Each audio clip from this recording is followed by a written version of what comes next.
The DCU is a sprawling new interconnected universe kicked off by the earliest entries of Creature Commandos, Superman, and Peacemaker Season 2. From the beginning, the plan surrounding Batman was clear. It is to not be connected to the Matt Reeves Batman movies starring Robert Pattinson. Those movies will remain grounded and realistic, while the DCU will introduce a second simultaneous Batman franchise with a new Batman in a fantastical world and a fully formed Bat family to boot, which goes all the way up to Damian Wayne's introduction in The Brave and the Bold. Andy Muschietti, the director of The Flash, was brought on to helm the film a while ago, so why am I making this video? It seems pretty clear what the plans are, right? Well, I'm not so sure. Make sure to leave a like, subscribe, and become a member in the Noble tier or above for early access to videos, and let's get into how I think the Batman might still become the Batman of the DCU. See, since the announcement of Andy Muschietti as director, we haven't had any updates about him or the development of The Brave and the Bold. Gunn has said multiple times that the plans are to keep these worlds separate, except he also very clearly said very recently that the situation is in flux. I don't think the decision is set in stone, nor do I believe the decision to be a good idea. Having two live-action Batman franchises at the same time runs many risks, like confusing general audiences, playing into superhero overbloating and fatigue, and having two competing franchises internally, where maybe somebody will say, I like this Batman better, I do not like this Batman at all. Furthermore, I can't be the only one noticing a natural hype brewing for the DCU Superman and the Robert Pattinson Batman to team up. The contrast of the bright, colorful, comic booky, optimistic Superman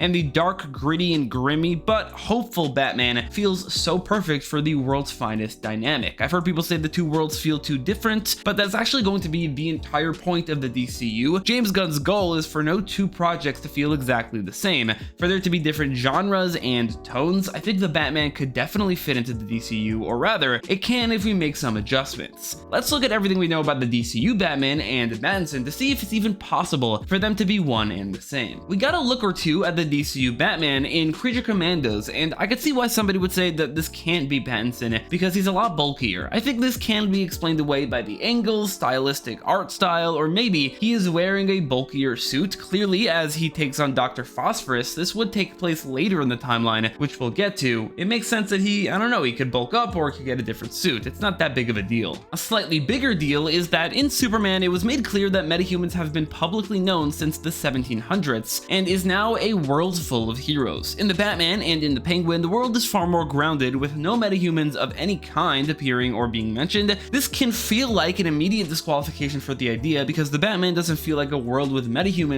or heroes. Just because they aren't mentioned doesn't mean they don't exist. Metahumans simply aren't extremely common. It's not unbelievable to think metahumans just don't take part in the story, nor are they important enough to the story to mention. Remember, metahumans are normal in this world. Saying it's universe breaking to not mention them is like saying it's universe breaking not to mention China. It's something that exists. It doesn't always need to be the center of every story. As for Gotham City, we've seen both versions. In the Batman, Gotham is depicted as a shiny, wet, dark, New York-esque modern big city with a grungy underbelly with more realistic lighting. In the DCU, as seen in Creature Commandos, Gotham is more minimalistic, stylized, noir-inspired, gothic with a green hue. I don't think this is an issue though. I don't think they look that different. One just has different weather at the time or is stylized for animation, but even if they did look a lot different, in the DCU, Gunn has said he won't mind if certain other artists have different visual interpretations of cities like Metropolis, and that would mean Gotham as well. So with the DCU and the Batman, visually I think they could still work together, the universes could still work together, and the Gotham cities could still work together. The hardest thing to rectify, however, is the timeline. In Before the Batman, an original movie novel, it was stated that Bruce was born in 1992, left to train at the age of 18 in 2010, and then debuted as Batman in 2020 at 28 years old. Based on this, the events of the Batman, meant to be 2 years after he debuted, are in 2022, and the debut of the Joker happened at some point in between 2020 and 2022, let's just say 2021. With that timeline in mind, it absolutely does not fit the DCU at all. It's been confirmed that Harley Quinn was a part of the Task Force X in the events of the Suicide Squad, which take place in 2021. In Creature Commandos, Dr. Phosphorus is around, having been defeated by Batman at some point in the past, and that's in 2023. And then there's also Clayface, also around at the same time, a known metahuman by 2023. And finally, the DCU is gearing up to introduce Damian Wayne, who we even saw in a potential future Flash Forward, while the Batverse hasn't even introduced Dick Grayson. and it might not even in the second movie. So how do we rectify these huge differences? Well, we can't, unless we decanonize the prequel novel, which I don't think would be a big deal, and then the timeline becomes a lot more in flux. Oz is seen using TikTok in the Penguin, meaning we can definitely assume it's set in the relatively present day. Actually, in the Batman, Bruce mentions that October 31st is a Thursday, which actually was not the case in 2022. It was, however, in 2019, and TikTok was already around. I think pushing the events of the Batman forward 3 years gives us enough time to put everything from the DCU into the Batman timeline, or at least most of it. It also would mean that Bruce Wayne debuted as Batman at 25, which makes a lot of sense. That's the age he canonically debuted as Batman as in the comics. We'd also be decanonizing the fact that he left for training at 18, since that would mean that his training was a bit short. That would just have to happen a bit earlier, and frankly, him leaving at 18 feels a bit late to me. I feel like he would go a lot earlier. So, Batman debuted in 2017, he fought the Joker for the first time in 2018, and the events of both the Batman and the Penguin occurred in 2019. The Batman Part 2 might also take place in 2019 or maybe 2020, we'll see. On the DCU side of things, we have one thing that is actually entirely incompatible with the Batman, unless we don't take it literally. Dr. Phosphorus in the year 2023 says that he has not been touched in 15 years, suggesting that he became Phosphorus 15 years prior, which would be 2008. When he became Phosphorus, Rupert Thorne was a prominent mob boss. Neither Rupert Thorne or Phosphorus were anywhere to be seen or mentioned in the Batman or the Penguin, and unlike the metahuman situation, not mentioning these mob bosses in media that deals with mob bosses in Gotham City doesn't make sense for the timeline. That said, even in the DCU itself, James Gunn said not to take that line too seriously. Phosphorus might be embellishing or even lying. Still, if the Batman is canon, the maximum amount of time that could have passed since his origin will be 3 years, a far cry from 15,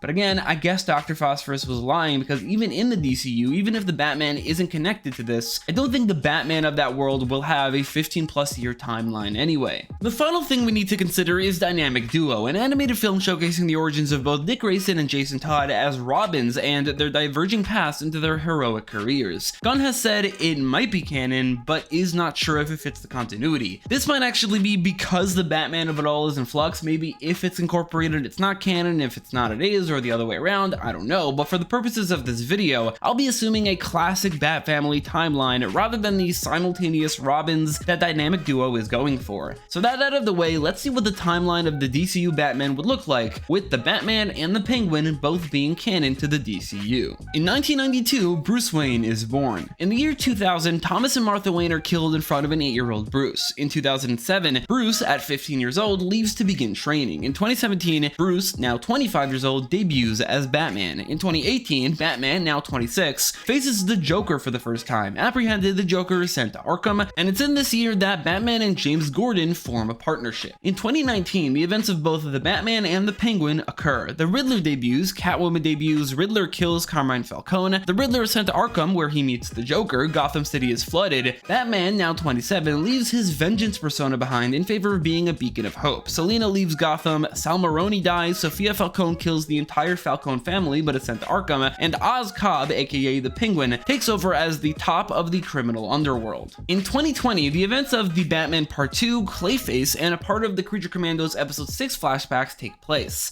We don't know what will happen, but I'll make a bold prediction that Part 2 will end with Bruce taking in Dick Grayson, who then quickly begins training. I'm putting this in 2020 because the Penguin ends in December, and the Batman Part 2 is meant to take place a little bit after that, still in the winter, so I'm assuming January 2020, and maybe some more of the year. Remaining in 2020, Rupert Thorne takes power in the criminal underworld, becoming a major rival for the Penguin. Joker is broken out of prison by Harleen Quinzel, who becomes Harley Quinn. Clayface would then be Batman's first metahuman encounter. Matt Hagen becomes Clayface and is ultimately defeated by Batman. Alex Sartorius becomes Dr. Phosphorus. He kills Rupert Thorne and his family before taking over his operation. In 2021, the remaining events of the Creature Commandos Episode 6 flashbacks take place, as well as the Suicide Squad. Batman, now 29 years old, defeats Dr. Phosphorus and sends him to Belle Reve. Dick Grayson debuts as Robin at 14 years old. Batman and Robin fight Joker and Harley Quinn, and Harley is arrested. Harley Quinn is then added to the Suicide Squad and sent on a mission with Rick Flag Jr. Harley is then sent on Project Starfish in Quarter Maltese. Alongside others like Bloodsport and King Shark, Harley manipulates her way back to freedom. Skipping 2022, where nothing of importance that we know of happened, in 2023, the present-day events of Creature Commandos take place. Clayface links up with Ilana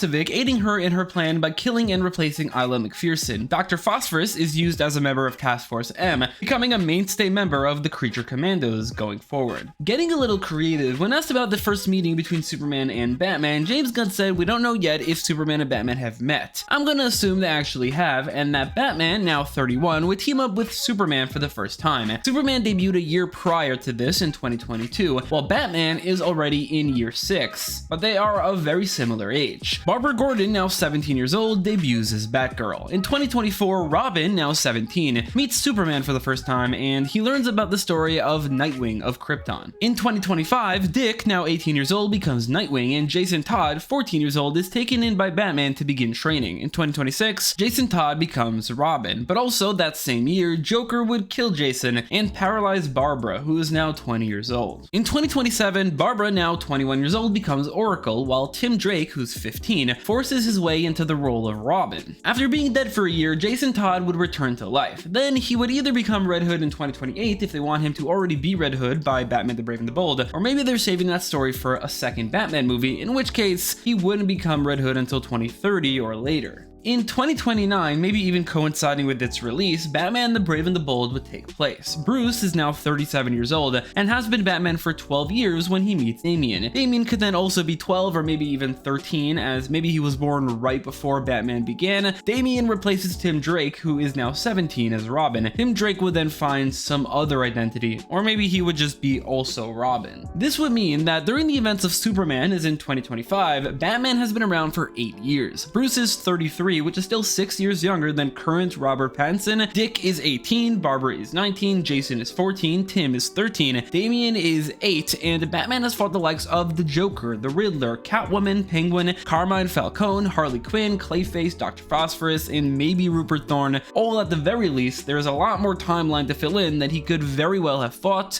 And then in the full timeline, so by the events of Batman the Brave and the Bold in 2029, Bruce has been Batman for 12 years, Dick was Robin for 4 years and has been Nightwing for 4 years, Barbara was Batgirl for 3 years and has been Oracle for 3 years, Jason was Robin for less than a year and either then became Red Hood or hasn't yet, Tim Drake was Robin for 2 years before Damian came into the picture and usurped his role or maybe joined him in the role. By year 2, as we see in the Batman, Bruce had simply only dealt with grounded threats and so had more grounded stories. As he had to deal with the likes of Clayface, Dr. Phosphorus, and maybe the likes of Killer Croc or Man-Bat, he had to up his game, and then the inclusion of Robin lightened him a bit like it does in the comics. Basically, over the course of this 12-year-long Batman timeline, which can be shown non-chronologically, the Batman would develop from a gritty, realistic take into a more fantastical, lighthearted, and Bat family-oriented Batman without needing a second Batman franchise. We don't need two Batmen with different approaches. I just much prefer one Batman who simply developed from one tone and scope to the other over the course of a long career. And then I think something the DCU should take advantage of is the natural hype that generates in audiences rather than stick too closely to an exact plan. And what's kind of crazy about this whole situation is that Robert Pattinson, and while he doesn't look this old, is 39 years old playing an early days Batman. It's entirely possible and very likely they're going to be casting someone younger for the older, more experienced Batman who's supposed to be a father. I'm just saying that even when it comes to the ages of the actors, Pattinson makes sense as the DCU Batman. He could just as easily play a 40-year-old Batman as he is playing a 27-year-old Batman.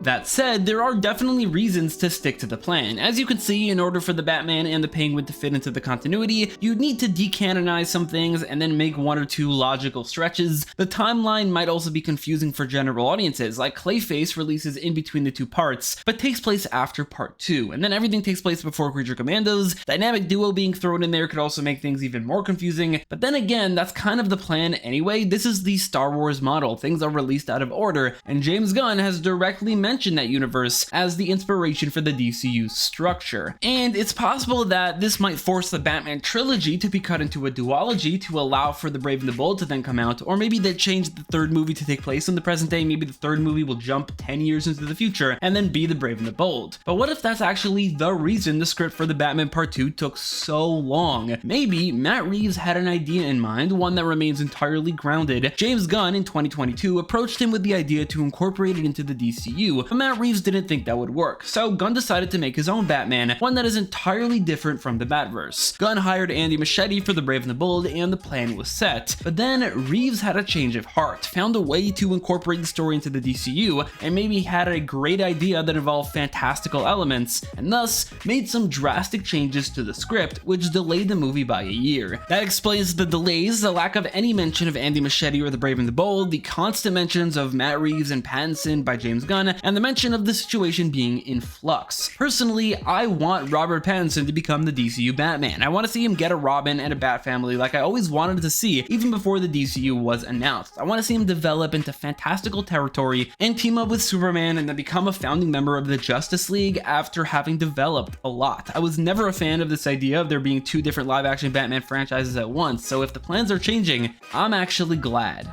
Let me know your thoughts in the comments down below. Do you like this change? Would you want Robert Pattinson to be the Batman of the DCU, or do you want someone new? Thanks so much for watching.